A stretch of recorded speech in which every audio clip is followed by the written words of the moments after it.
ए चरिंद परिंद सब नूरी खाकी, तेरी करदे ने हम दो सना अल्लाह। ला शरीक है तेरा शरीक कोई नहीं, दो जग दा तू है खुदा अल्लाह। कुदरत तेरी है बे असाब रब्बा, करम तेरे ने बेपनाह अल्लाह। मालक सारी कायनात दा ओ अनसर, और कोई नहीं उसते सिवा अल्लाह।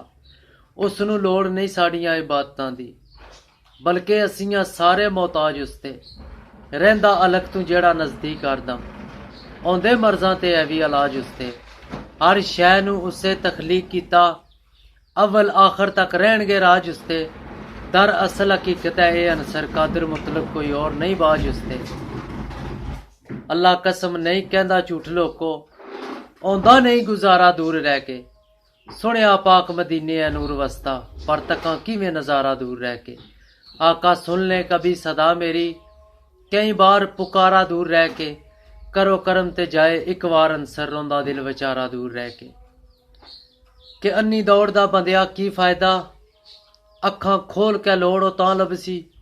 जो ओ चाहदा उसे नू मन के चल, बाकी हर शै छोड़ो तां लभसी।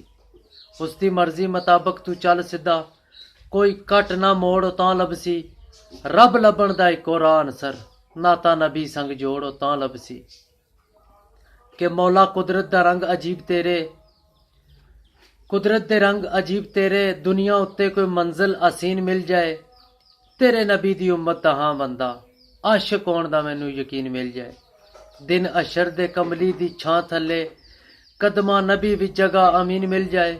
अनसर मौत शहादत ते नाम गाजी, दो गज कोठड़ी विच जमीन मिल जाए।